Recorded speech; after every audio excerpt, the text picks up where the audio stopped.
Build a website you love with Wix.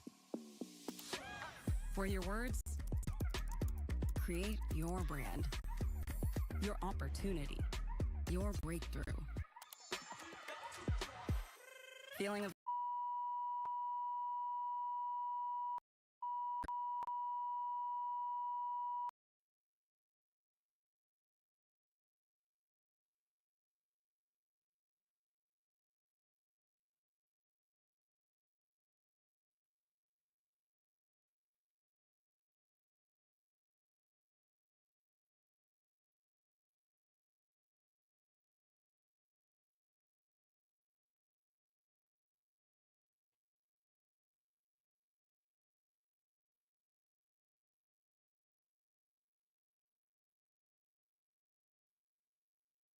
themselves. All right. In light of that and the fact that we don't have time, this juror's been waiting for some as many as 3 weeks now, I'm going to prohibit you from mentioning ARCA in your opening statement. And then we'll deal with this later today. I ordered those text messages and they weren't delivered. So we're going to be bringing the jury in. I'll be in recess for 5 minutes. On that, I think the court respectfully may be factually incorrect on a key assumption of what Your Honor is ruling. 5 minutes, Mr. Alessi. Mr. Jackson couldn't give the facts. I would like to give the law. That's more than 5 minutes. I'll see you at sidebar. Come up here.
Dr. Squatch is made with real ingredients derived from nature. No phthalates, no parabens, no synthetic cleansers. Time to man up with real natural body wash from Dr. Squatch. Because there are many ways to man. But only one way to smell like one. With Dr. Squatch.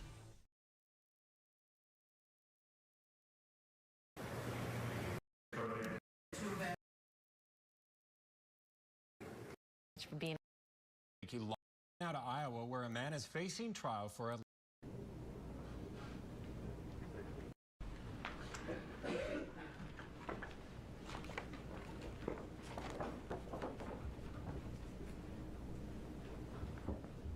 State of Tennessee, Criminal Courts of Shelby County, July term 2022. Count 1.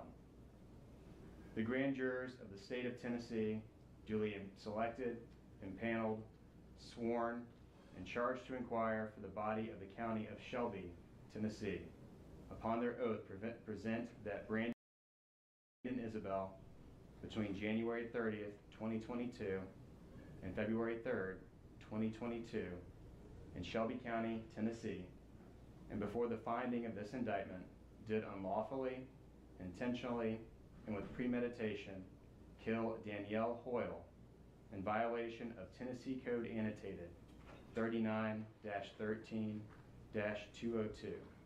against the peace and dignity of the state of Tennessee. Signed by the District Attorney General, Steve Mulroy. Count 2. The grand jurors of the state of Tennessee, duly selected, impaneled, sworn, and charged to inquire for the body of the county of Shelby, Tennessee, upon their oath, present that Brandon Isabelle, between July 30th, 2022 and February 3rd, 2022, in Shelby County, Tennessee, and before the finding of this indictment, did unlawfully, intentionally, and with premeditation, kill Kennedy Hoyle in violation of Tennessee Code Annotated 39-13-202 against the peace and dignity of the state of Tennessee. Signed by the District Attorney General, Steve Mulroy. Count 3. The grand jurors of the state of Tennessee duly selected and paneled, sworn, and charged to inquire for the body of the county of Shelby, Tennessee, upon their oath present that Brandon Isabelle, between January 30th, 2022 and February 3rd, 2022, in Shelby County, Tennessee, and before finding of this indictment, did unlawfully and with the intent to commit aggravated child neglect, kill Kennedy Hoyle in the perpetration of or the attempt to perpetrate aggravated child neglect in violation of Tennessee Code Annotated 39-13-202 against the peace and dignity of the state of Tennessee. Signed by the District Attorney General, Steve Mulroy. Count 4. The grand jurors of the state of Tennessee, duly selected and paneled, sworn, and charged to inquire for the body of the county of Shelby, Tennessee, upon their oath present that Brandon Isabelle, between January 30th, 2022 and February 3, 2022, in Shelby County, Tennessee, and before the finding of this indictment, did unlawfully and knowingly neglect Kennedy Hoyle, a child 8 years of age or less, so as to adversely affect the health and welfare of said child. Such act resulting in serious bodily injury to the said child, in violation of Tennessee Code Annotated 39-15-402, against the peace and dignity of the state of Tennessee. Signed by the District Attorney General, Steve Mulroy. Count 5.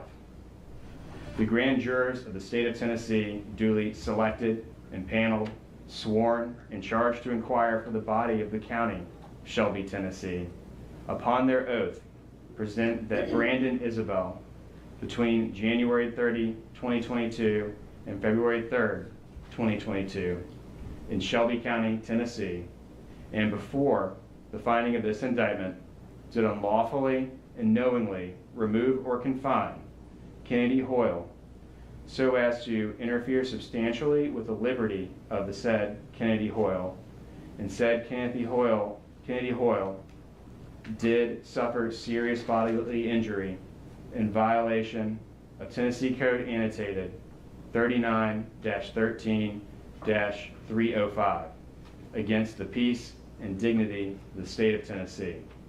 Signed by the District Attorney General, Steve Mulroy.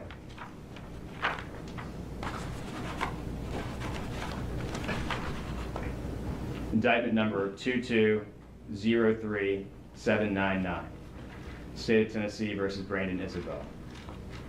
A true bill signed by the foreperson of the grand jury on September 13th of 2022.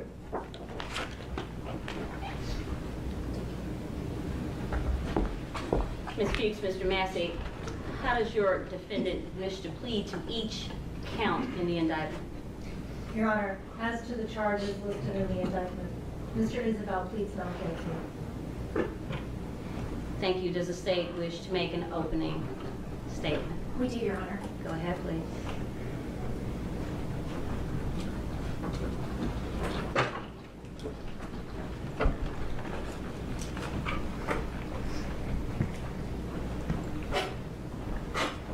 It was the morning of February 2nd, 2022. Cold, bleak.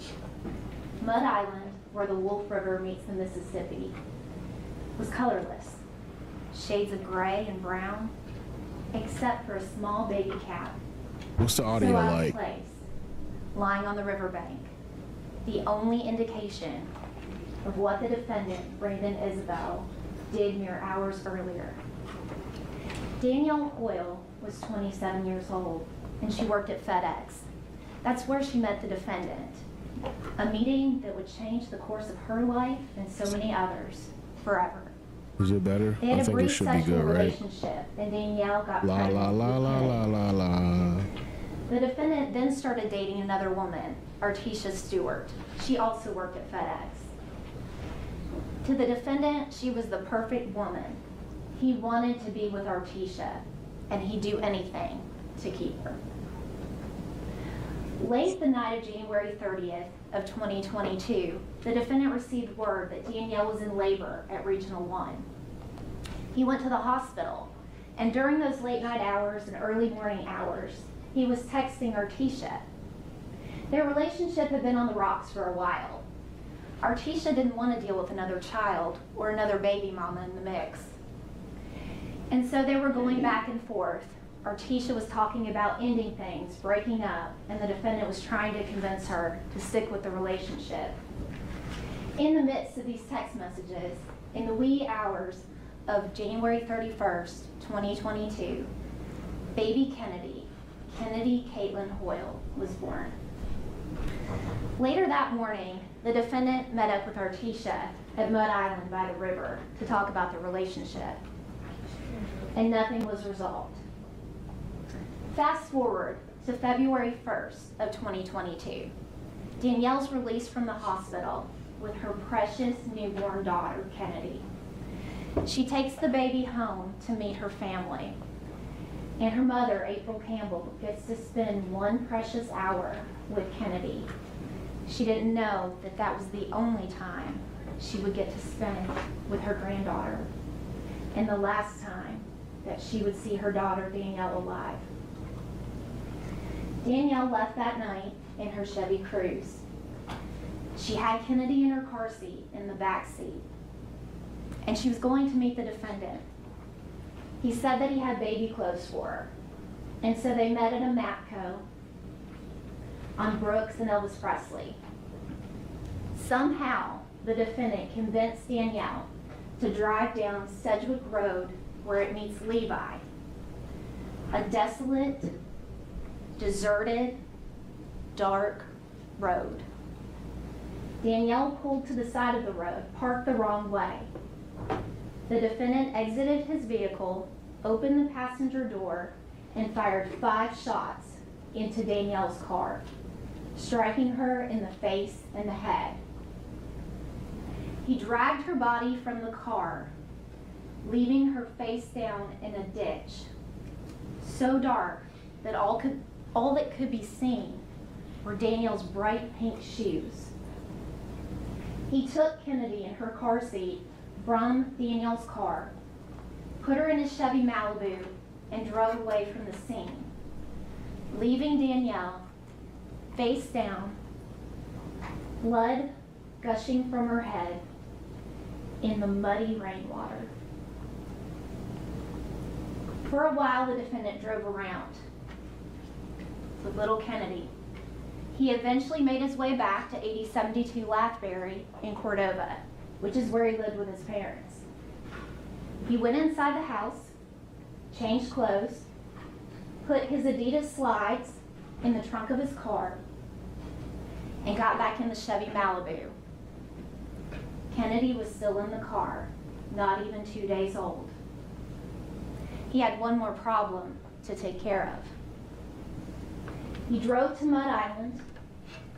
Real-time crime center cameras show his car going up and down, Island Drive, until he finally stops at the old boat ramp, where the mouth of the Wolf River and the Mississippi meet. He took Kennedy from her car seat, grabbed her by the leg, and threw her into the cold, dark water, not realizing that her little baby cap had fallen from her head and lay resting on the riverbank. He got back into his car, and during this night, he's still texting with Artisha. And his phone, the GPS is on, and it's tracking everywhere he goes. a silent witness to a murderous night. He continues on to Walgreens, where he buys gifts for Artesia. He sits in the parking lot and he texts Danielle, asking about the baby, knowing that she'll never answer. To cover his tracks. Meanwhile, Officer Cody Sutton with the Memphis Police Department is on routine patrol. He's out of the Rains precinct, patrolling South Memphis, and he drives down Sedgwick Road. He knows the area. It's an area that commonly stolen cars are left. And so when he pulls up, he doesn't think anything of it. He sees a Chevy Cruze parked on the wrong side of the road. It looks like it has a shattered window, so he runs the tag. It's dark and raining. And the tag comes back to Danielle Hoyle. So he sends officers I gotta to figure out Danielle's how home, to stream on thinking both they're investigating platforms. a stolen vehicle. When they arrive, Danielle's not there. They encounter her mother, April Campbell. April informs the officers that Danielle left earlier that night to see her baby's father, that she had a newborn with her, and they hadn't heard from her and didn't know where she was. Meanwhile, Officer Sutton is still on the scene at Sedgwick. He gets out of his vehicle to take a closer look, and he finds the gruesome discovery of Danielle's body. Now, at this point, the Memphis Police Department is starting to realize the gravity of missing Kennedy. Officer Sutton looked around. He found no baby. He found no car seat. Just a bag, a baby bag, with the name Kennedy in the Chevy Cruze to show that she was ever there. A city watch goes out. While this is starting to happen, the defendant has another stop to make. He drives to Walmart on Elvis Presley. He then pulls to the back of the Walmart and drops Kennedy's car seat next to a locked dumpster. And that car seat is later found by a Good Samaritan and Officer Robert Blake. He's still texting with Artesia. She finally relents and says he can come over. He beats her home to 5061 Stacy Road. She pulls up in her Kia Soul, and she can't even make it in her door before the defendant is jumping into her car, telling her that they need to leave. Danielle's family is out looking for him. They want to know where Danielle and the baby are. So Artesia drives him back to 8072 Lathbury in Cordova. That's where the defendant and Artesia Stewart are detained by the Memphis Police Department. What's this dude name? Sergeants Wimbush and Boyd with homicide Sorry, Chad, began I'm to just question the practicing. defendant.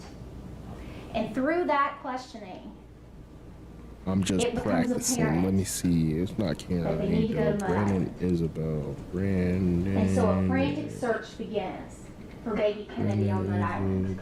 The Braden dive team with divers Hunter Winfrey and Kyle Borland. The Tennessee Wildlife Resource Agency with Agent Andy Tweed. Numerous MPD officers on the ground, air support, helicopter, a drone, looking for baby Kennedy. But they didn't find her. All they found was that baby cat on the riverbank. As Sergeant Boyd and Wimbush continued to speak with the defendant, more information came to light. Sergeant Fowler and Officer Cole went to 5061 Stacy Road, Artesia Stewart's home. That's where the defendant had left his car, the white Chevy Malibu. They searched the car, and in the trunk of the vehicle, they found the Adidas slides that the defendant was wearing. Officer Carlisle took the clothing that the defendant was in when he was taken into custody. And he noticed that the defendant was wearing a pair of white socks with what looked to be blood on them. Officer Carlisle, the crime scene, processed both the Adidas slides and those white socks and used a presumptive test, which indicated blood. Those 2 items were then sent to the Tennessee Bureau of Investigation for DNA testing. Agent Stephen Walzak did the testing on those items and determined that the blood on the socks and the Adidas slides belonged to Daniel Hoyle. Ladies and gentlemen, once you've heard all the proof in this case, the witness accounts, the DNA, the video, once you have heard all the evidence, the state will ask that you find the defendant guilty of each and every count of the indictment. Does the defense wish to make an opening statement? Yes, Your Honor.